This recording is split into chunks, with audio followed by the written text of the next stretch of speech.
is a raid through the essence of Swedish phenomena such as fika, the unique Swedish word lagom, or the national obsession for building furniture that tests both patience and relationships. Are you ready for a tour that is interactive, factive, sexually attractive? No, cut. You can't say that woke has been a thing here in Sweden long before it was invented worldwide. And to call a guided tour sexually attractive is not Swedish hand over the word to the guide instead. The guide knows way more about Sweden, the Swedes, and Stockholm than you do. Okay then, without further ado, I present to you the guide who knows it all. And if she doesn't, she'll make something up. So let's give a warm round of applause for Strömmer's finest, the joy and fear of all Swedish stereotypes. Miss Mira Ryder!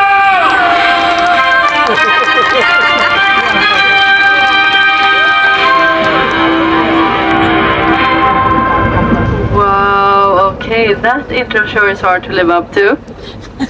I will try my best, however. Welcome to this ship. Are you ready for the best tour of your life? Yeah! Lower your expectations. No, I'm kidding. I'll try to make you the best tour of your life. And if you have the best tour of your life, I'm very glad. We have 2 decks on this ship. One up here where we all are now, and one downstairs, which was empty right now. Everyone is up here. But if you ever want to go down there to the other deck, or we have a cafeteria downstairs as well, toilets, good to know, then I will go down with you and guide a bit downstairs as well. But since we all are upstairs right now, I think I will just hang around here for a bit. We don't have so many people here today, so I will actually take the time to ask you all where you are from. Let's start here. Where are you from? Where are you from? Tyskland. Sounds Swedish to me. Var är Sverige? You're actually from Germany? Nice. You could have fooled me with the accent. Very nice pronunciation. Where are you from? Jönköping, nice. Some Swedes. Love that. Where are you from? Oh, from England. Oh, you're from England. Lovely, love that. And where are you from? Tyskland again. We have lots of Germans on board today. Nice. Where are you from? Catalonia. Oh yeah. Ooh, fancy. Nice. Where are you from? China. You're from China. Nice. Nice to have you on board. Where are you from? Germany. Wow, lots of Germans today. Some Germans, some Swedes. And you guys, where are you from? Ni var också från Sverige, va? Venezuela. Ooh, fancy. And you're from, all of you? Or you're from England as well. I think that was it. Did anyone not get out? Good. Alright.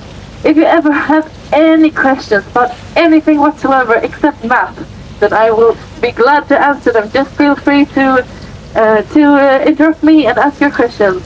But if you ask me a math question, I will probably say no, solve it yourself. I suck at math. But with that being said, let's start guiding. Welcome to Stockholm, everyone. Have you been here for a few days or just arrived? Been here for a few days, maybe? Second time, wow. Veterans. This is Stockholm. This is the capital of Sweden and much better city than the second largest city in Sweden, which is Gothenburg. Gothenburg only has one island, that's the mainland, and here in Stockholm the city is built upon 14 different islands. Yeah, sometimes they call it the Venice of the North because of that. And it's the capital of Scandinavia sometimes as well, no matter what the Danish people say.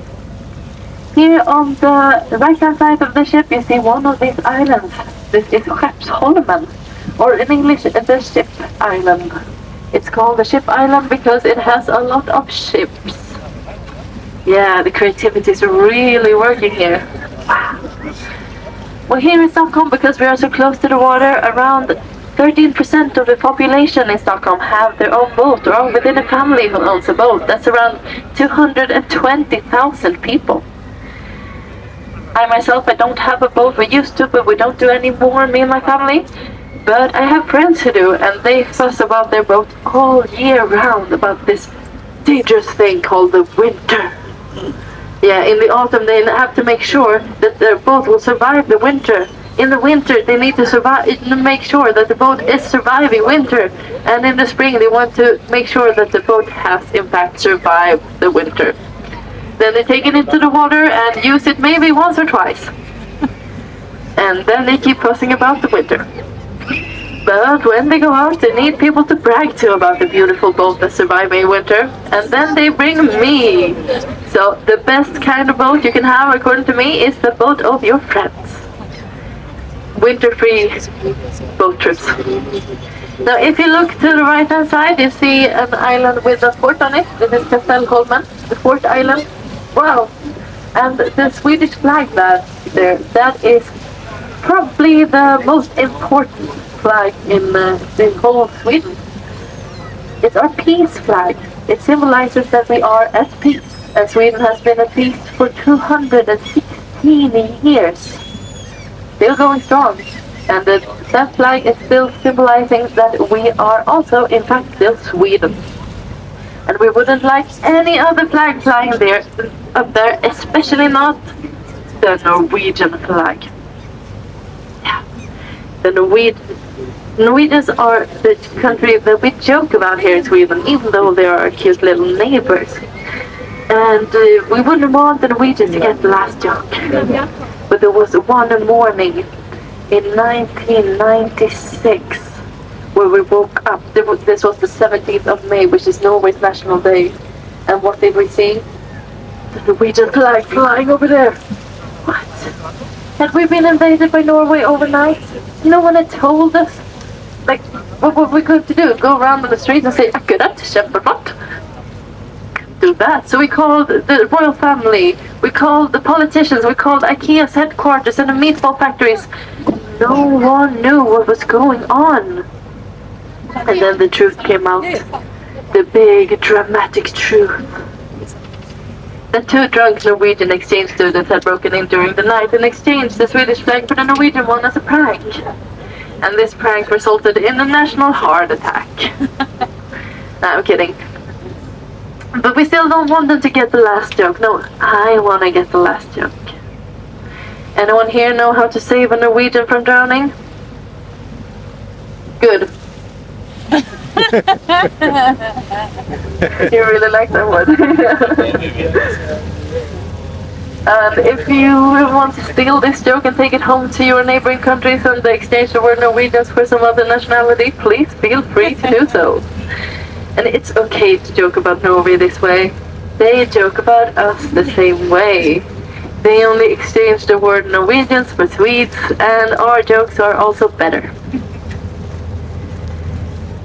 Now, anyone here like ABBA, the band?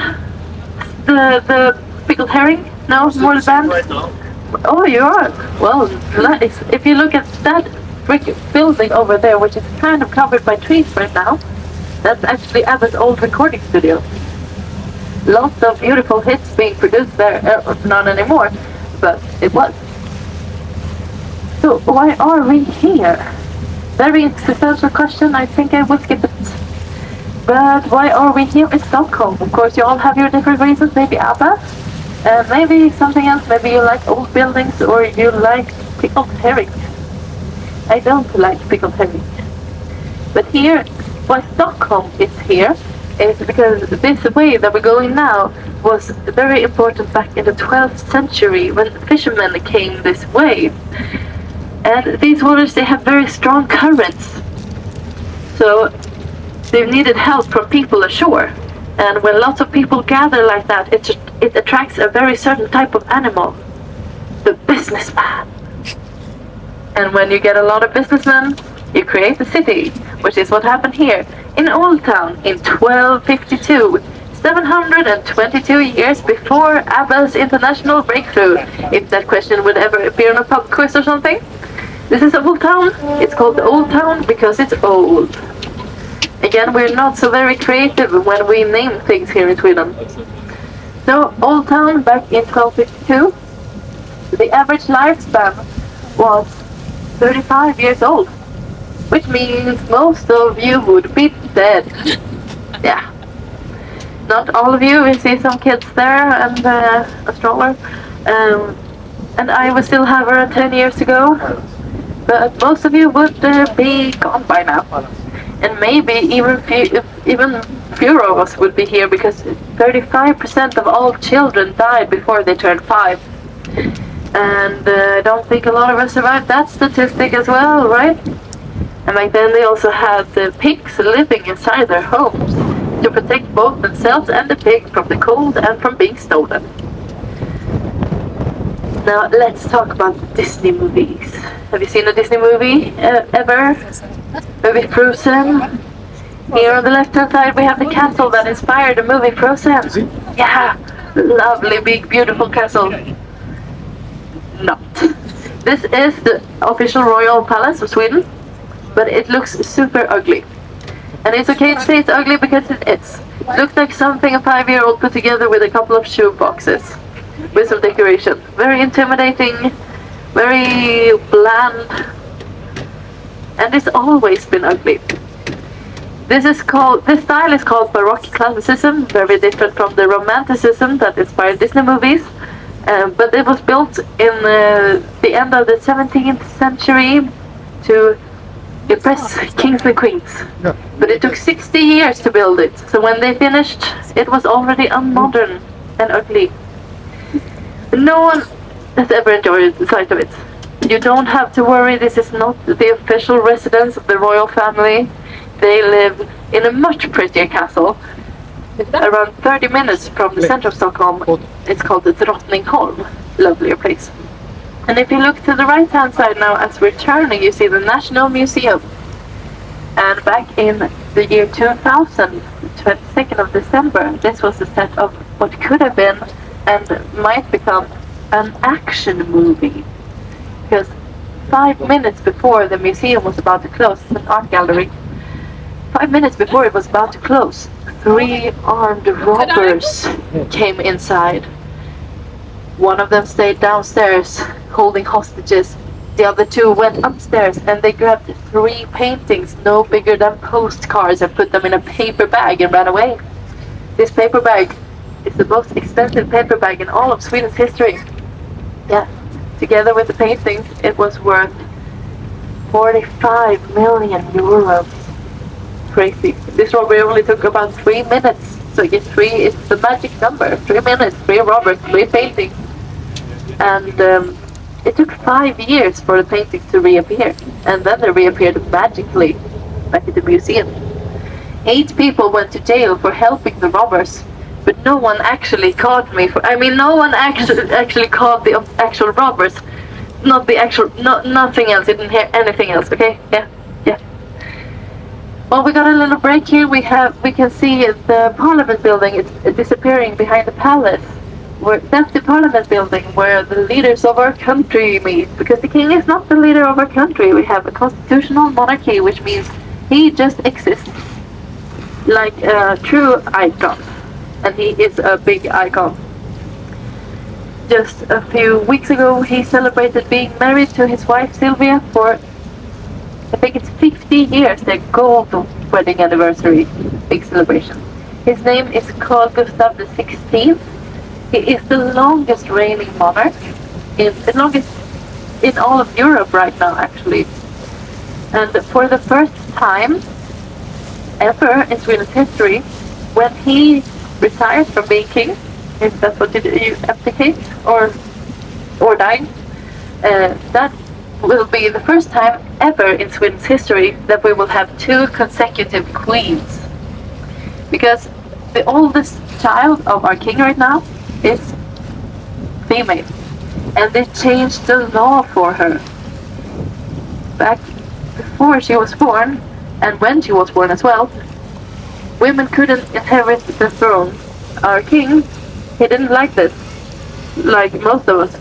So he changed the law to make sure that his firstborn, even though she was a woman, would still be able to inherit the throne. Her name is Kronprinsessan Victoria, and her eldest child is also a woman.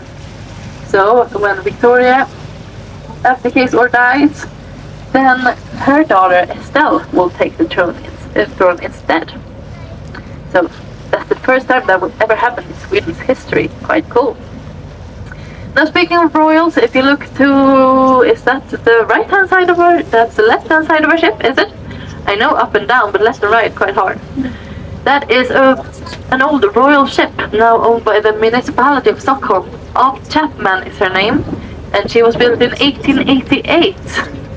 She retired from sailing the seven seas in the 1940s, 1949, and before then she had been around the world 10 times. Anyone here been around the world 10 times? No? That's how impressive it is. She was a youth also up until 2022, and now she doesn't really have a youth. So I told them that I can guide her, no problem, just put me in. And they still haven't responded to any of my 15,000 emails. Now if you look to the right hand side, you see a beautiful, shining, golden bridge. That's what the Italians told us when they sold it to us. And then we got that, a yellow, very unshiny bridge. That's part of Slussen. And since I know none of you are Italian, I can proudly say that the Italians should have done better. The Slussen has been renovated pretty much since it was built. Very long time ago, very much renovation. I think it's on its 5th renovation now, and they keep on finding new ways to renovate it. Because now we thought, oh, they're getting done. Guess what happened in the newspaper? We have a new renovation for Slussen. Please stop renovating it. It's working. Stop meddling.